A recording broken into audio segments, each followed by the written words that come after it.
Okay, so we probably should get started. Hey, Gotham. Great. Hi.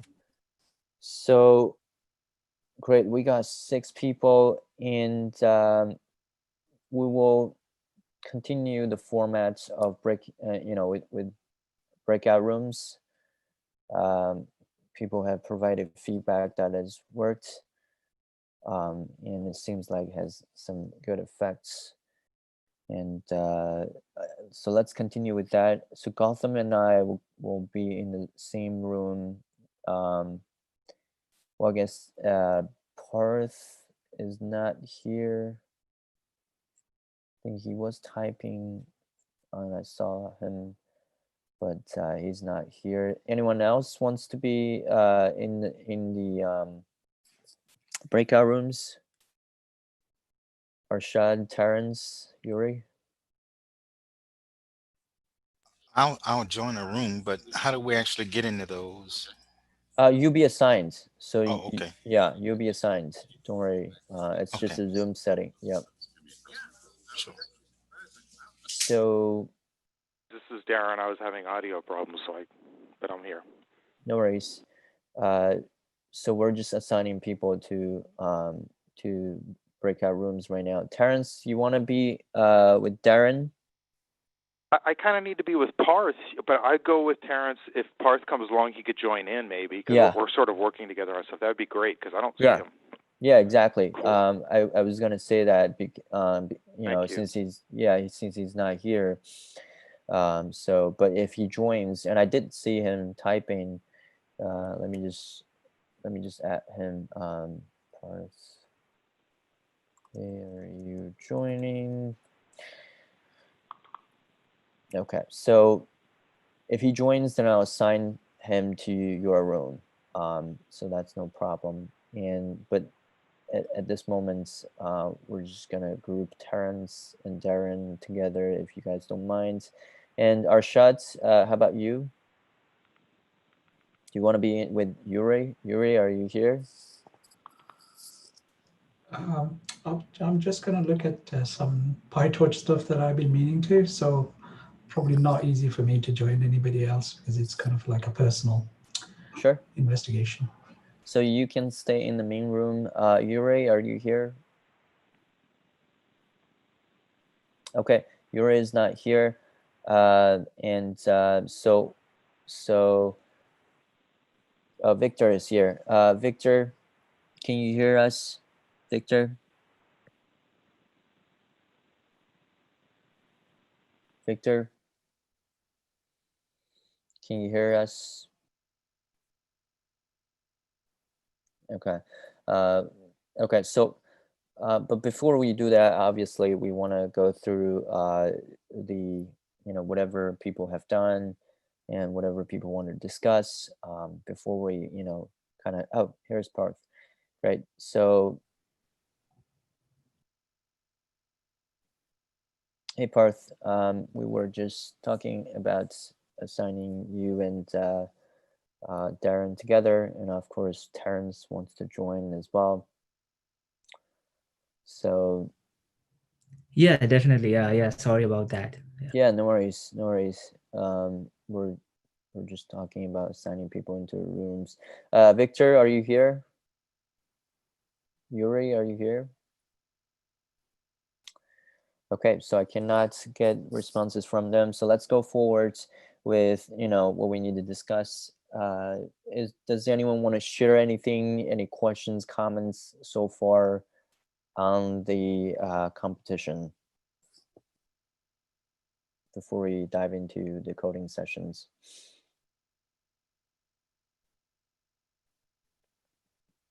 Parth and I both have a baseline without neutrals, because the neutrals, you just get them for free, which is something like 0.47 with our entity approaches. I think we're almost the same with my spacey and with the what is that thing? NLP, the Flare NLP. Yeah, I forgot. So, but that's not submitting it. That's just using Jacquard on each of our notebooks. Yeah. Yeah. Cool. Anyone else wants to share anything? Are the other people trying the question answering approach?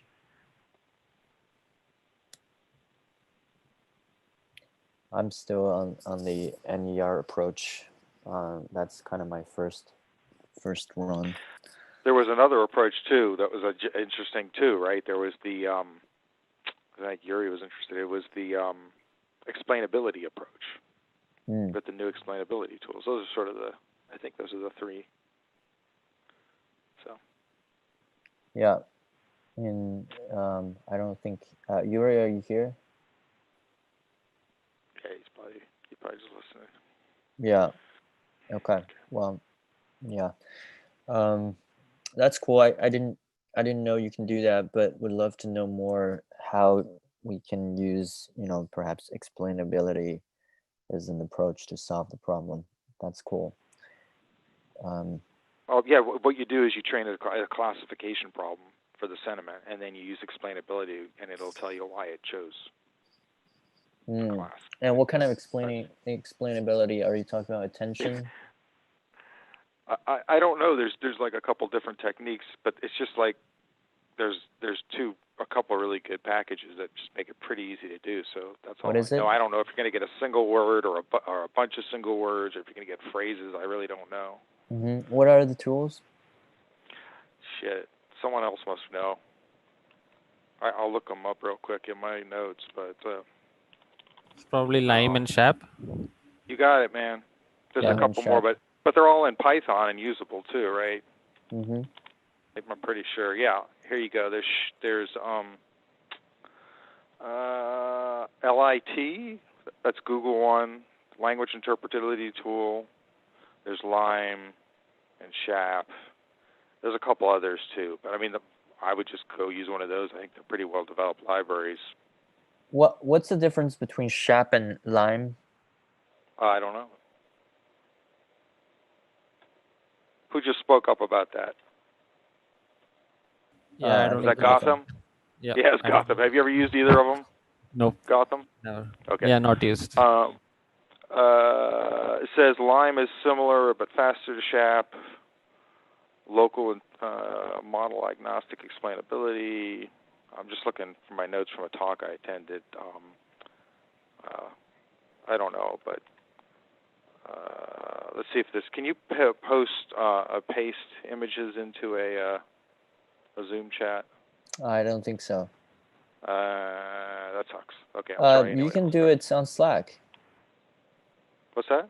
Post on Slack. You can do it on Slack? Okay, I'll just try real quick.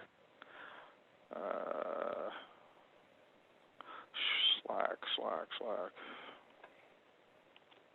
Here we go. I think that's like an example output. Did that show up? It's processing. It's taking a little while to upload to my satellite. So. Yep. Here we go. We saw it. That's an example output from Lime. Right. I've seen it before. Yeah. And I don't have one for Shapley. Shapley, additive explanation. Yeah. Tree explainer. Yeah. Anyway. Maybe someone will grab onto that. It would be nice if someone uses that and then it shows it to us all, and then someone does a QA, and then we could share the entity, and then we got a shitload of approaches that we know. Yeah. The thing is, now let me ask. I think Shap uses Shapley, right? And how is Shapley different from, let's say, feature importance from a tree model?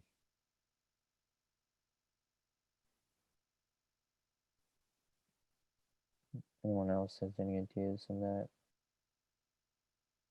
I'm looking at the GitHub right now, and it seems like Shap has better visualization than Lime. Don't know what the effectiveness is compared to these two, but I'm looking forward to trying these two. I think, yeah, that's something that I need to get better on model explanation. Both of these are model agnostic, so you can use them on any type of models, whether it's neural net or tree based or whatever. Interesting. I didn't know that. Okay. And it's SHAP is game theoretic approach to explain the output of any machine learning model. Interesting. What is game theoretic approach? It comes from game theory. I didn't know that. I didn't know game theory can be used to explain machine learning models. That's cool. Anyone's into game theories? Looked at it a little. Beautiful Minds, maybe? The movie? That's an awesome movie. Yeah, yeah. All right. One of All my right. favorites. Hey, what was lit? Is that a specific package or just?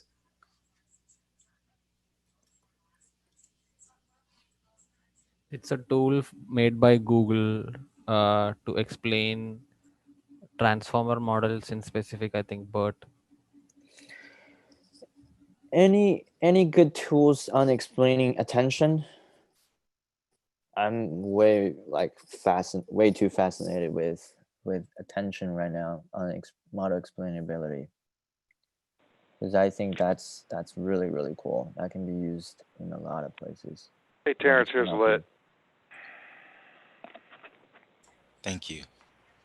Not just NLP. Yeah. And explain NLP models with Lyman Shap. Let's see if that. Oops, there's no URL with it. Sorry, guys. Hold on. Is it?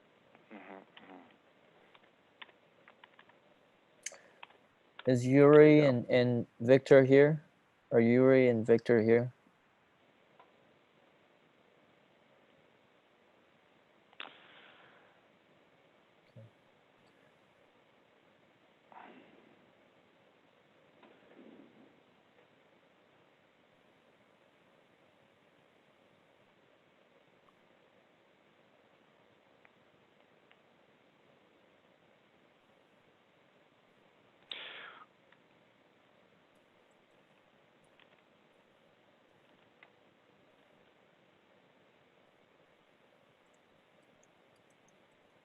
Are you guys still there?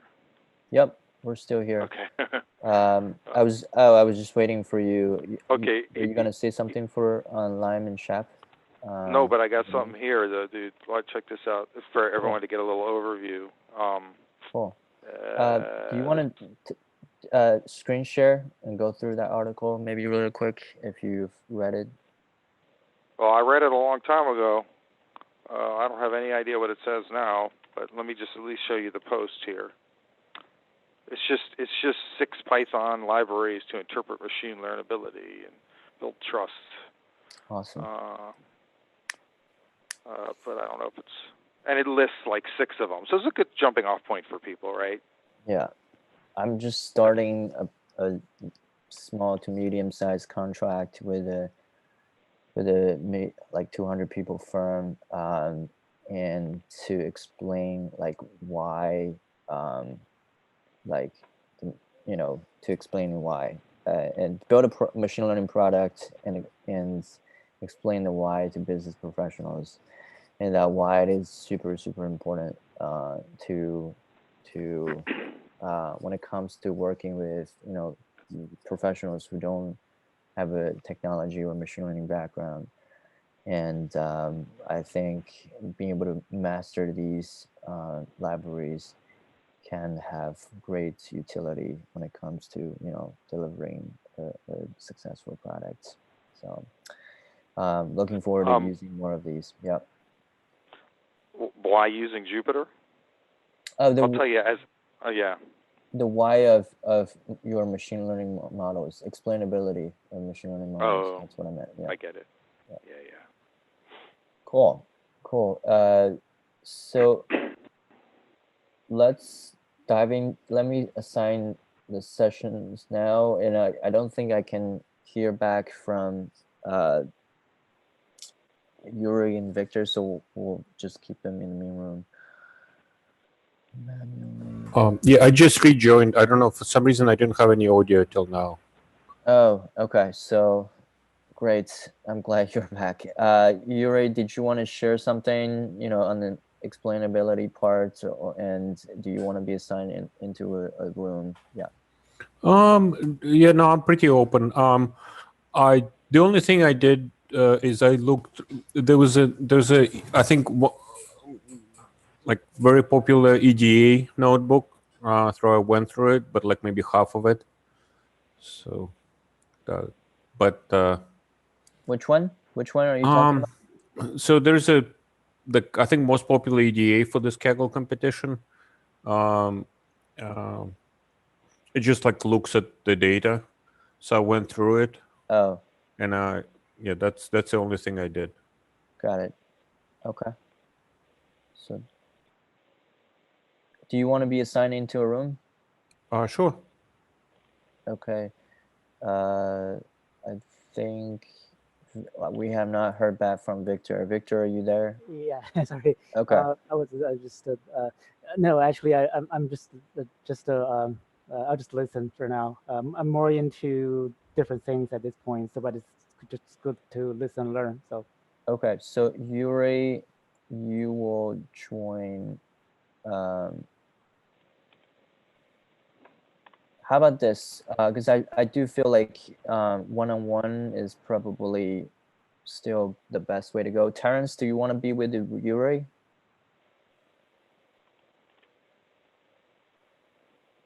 Sure, I'm not sure how much value I'll add, but that works. Because yeah, I think one-on-one is probably better. It just encourages more involvement. And let's assign Yuri into the breakout. Okay, so 3 breakout rooms, and here we go.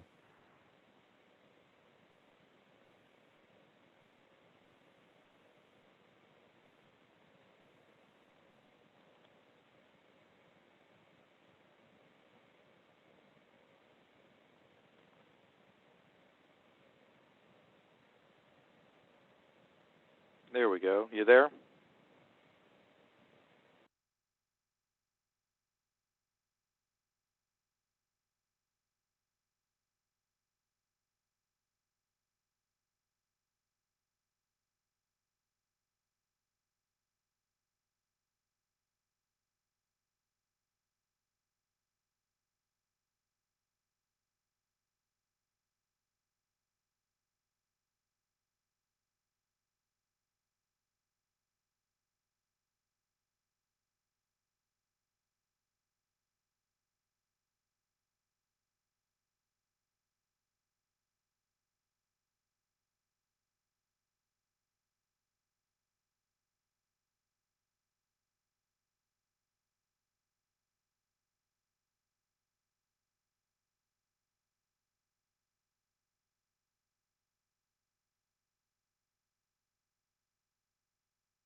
Oh, returning.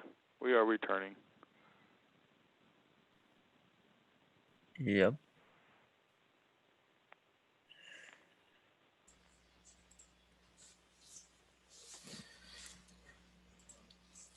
Hello. Hello. Yep.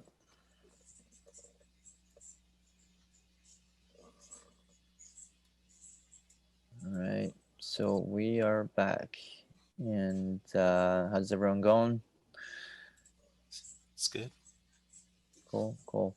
So how did you guys do? Terrence and Yuri, did you guys have some discussion or? We were just kind of going through the notebook itself, that the leading notebook, Mm-hmm. and just looking at it. Yuri has more experience, so he was kind of, explaining some of the aspects of it, uh, Cool. Awesome. and Cool. discussing other things that I think he has experience in the area. Yeah, absolutely.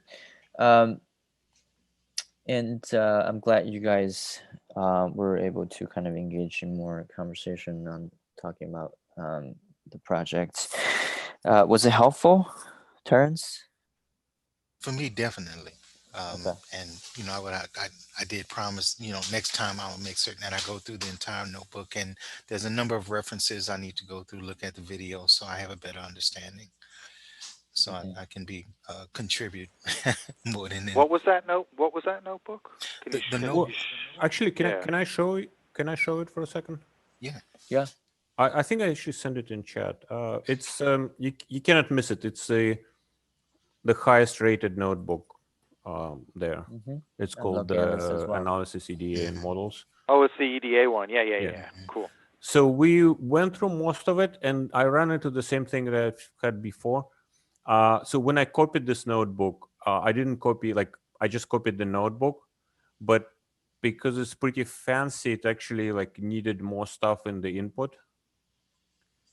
Do you know if is there easy way to copy all the if you copy somebody's notebook on Kaggle, is there a way to copy the whole of input directory?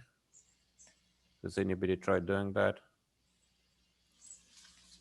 Because this is the if you see this error, so they're building this. I mean, this is a word cloud, right? So Yeah. yeah, they probably saved it somewhere. I think it's just you don't Are have you some of sure the it's- files. I don't think it's more complicated than that.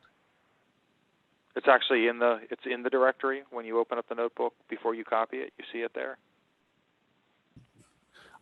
I'm not sure if I can see other people's input directory.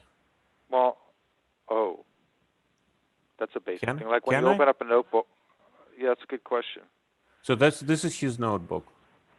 Yeah. There's an input directory.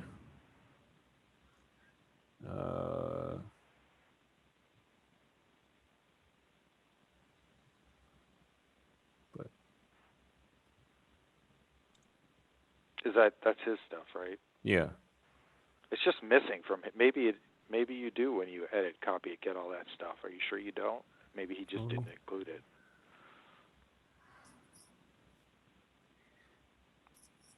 No, I have that, right? Oh yeah, so I have that. I copied everything. So it's automatically copied. So it's him. It's just that it doesn't really work. Oh, okay. So I just need to I think. install the word cloud or something. Oh yeah, all right, finding files tutorial. Cool. I think I answered my own question. All right, never mind. Yeah. Cool. Anyone else wants to share anything?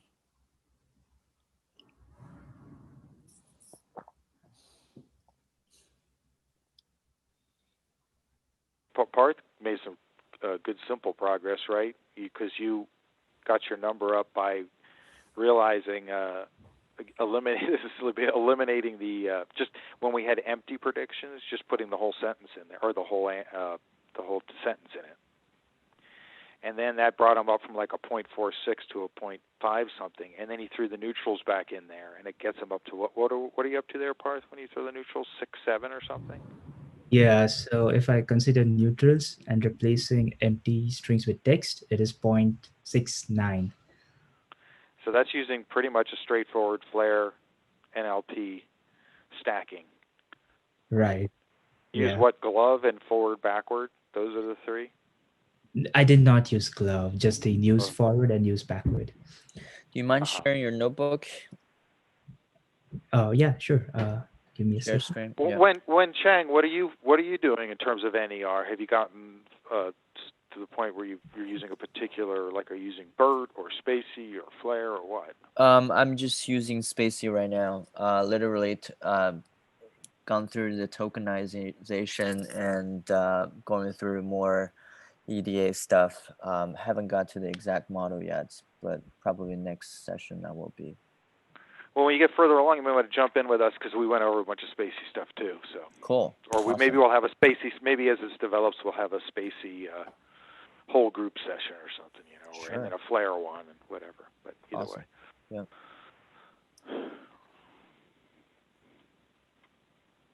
Okay, yeah. So when I'm doing the predictions, and initially I got score of just 0.45 on the training. So when I plot the histogram for the Jakarta prediction, I noticed there's so many zeros, around over 3,000. And I saw both in the validation and the test.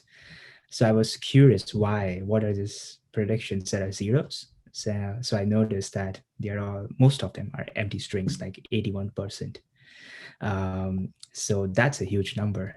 So I thought, and then Darren shared his notebook, and I found for such empty strings, is replacing them with the original text itself. So when I do that, my prediction increases to 0.52, only for positive and negative. I'm not considering neutral here. So good improvement in the histogram. But still, there are a few zeros, which I plan to investigate why these are zeros. But this was a good improvement. And then, so for neutral, you guys are just just basically replacing the prediction with the training data, right? Just completely. So here, the data does not have neutral sentiments at all. It's only right. positive and negative. Right. So next step here during the prediction phase for only the training set, I'm doing that. If it's neutral, then just do the text. And if it is, there's an argument. If I want to replace empty string, and if it is empty, the prediction, then again print the text itself or just do the prediction otherwise.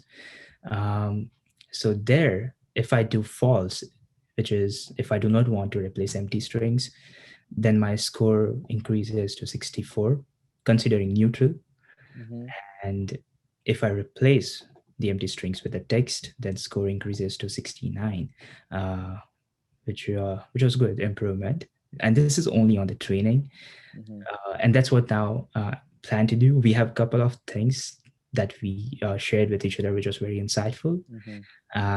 So that's one of the things is I would just make a dummy submission to see how the score is.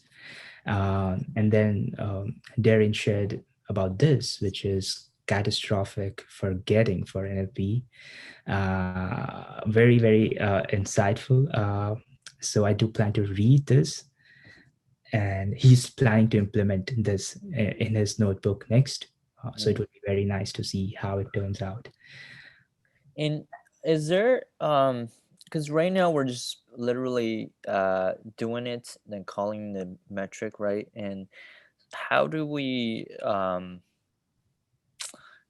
formulate a learning process? Yes. So you're saying during the training, how does it calculate the loss? Right, but more so like, based on the Jakarta score, is there any way to kind of I mean, I guess, you know, because we're calculating, is Jakarta score the loss function in this case? No, it's a F score for NER that they use. So that's the issue we had. We wanted to add our own custom uh, metric during training, but Flare does not allow. But there are a bunch of issues on the repository which have raised this problem. But it seems like they haven't added that yet. Well, Yeah, actually, I'm thinking about this more now, right? Because there's a difference between a metric and a loss, you know, and the you know, and the loss which is used by the neural network to change the weights, right? Those are different things. So we're never going to be able to stick Jakarta in there unless we created our own neural network, right? And use Jakarta itself to train to backpropagate. Yeah, you would That still makes not sense? be able to use Jacquard actually, because Jacquard is not a differentiable loss function. You would need something So that's the only different. thing it is, that's great. Thank you, Gautam. That totally clears it up. And the only thing that it is a metric, right? Yep. And since it's just a metric, there's no point in seeing it during training. You might as well just, you know, I mean, with each, if you did hyperparameter tuning and you're producing a bunch of models or producing numbers for a bunch of models, you would want to know what you know, what your Jakarta score was. But so because you can't, yeah. So how is this NERF1 score related to Jakarts? Are they like closely related? No, it is basically like calculating. That's what I'm thinking. It's calculating the accuracy of the NER, how good your entities are getting predicted from the annotations that are in your training set. And Jacquard is something that we do after that from right. The text.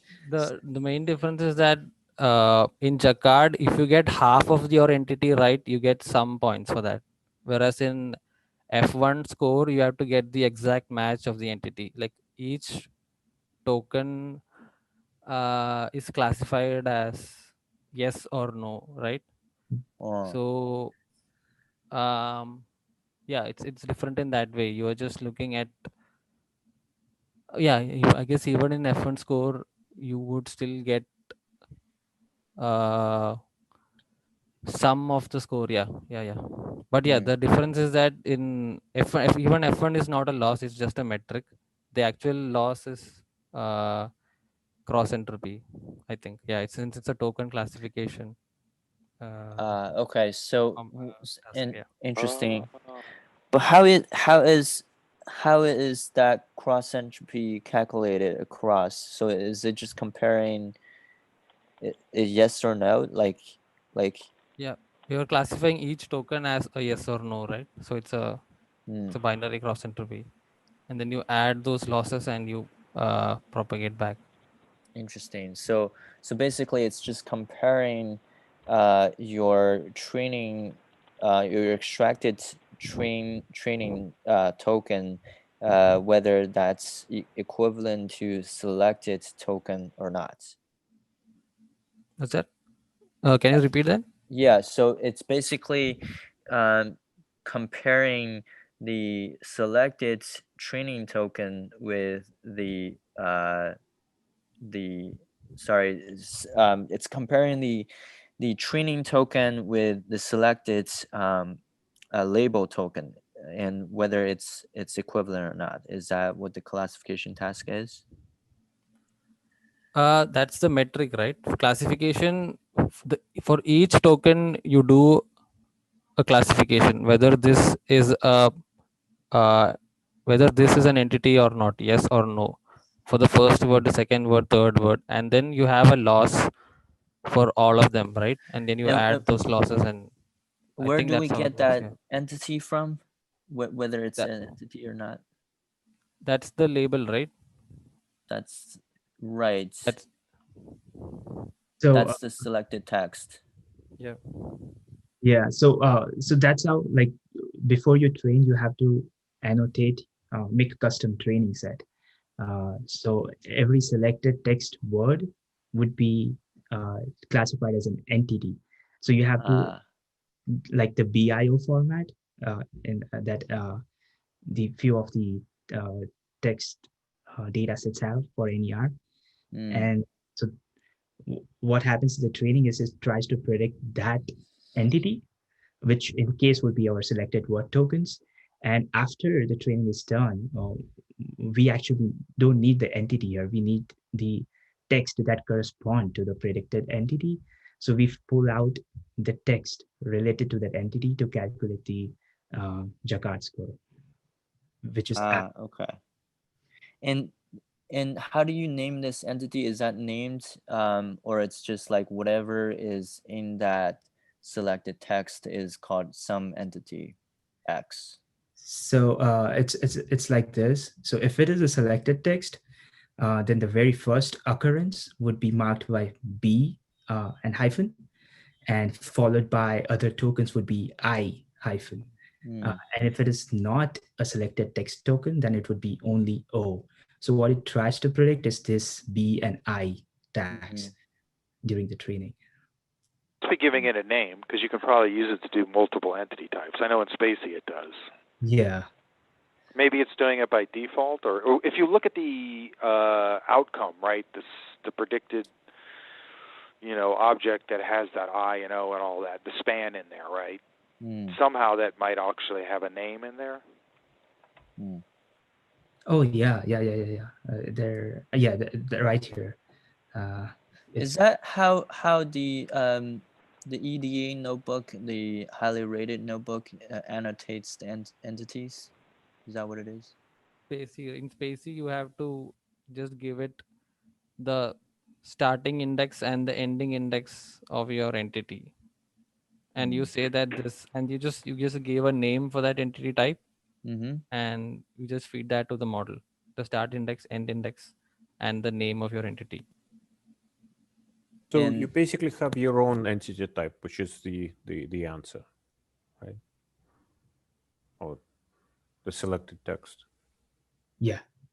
Oh. Yeah, seems like that's the case. Okay, now I understand where the loss comes from and how that's trained. Okay, and it's like, this is interesting because that's almost like you're engineering your own way to kind of to get the loss and train the model in this customized way, in hope that you will get a higher Jaccard score. Yes. Yeah. Correct. Yeah. Okay. Cool. Very interesting approach. Thank you so much for sharing that. And you guys pushed this notebook to the GitHub, right? I saw a push.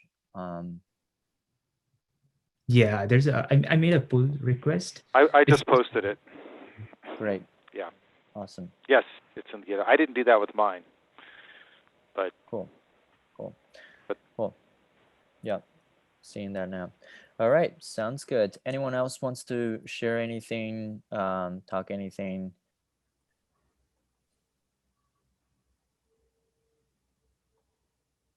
Okay, well, thank you everyone for joining this session. Seems like we had a productive session for many of us, and let's keep going, and hopefully, we'll get to have a good model in the next couple of sessions, and maybe we'll try more approaches after that. So cool. Good job, guys. Really appreciate it, and talk to you guys next Monday.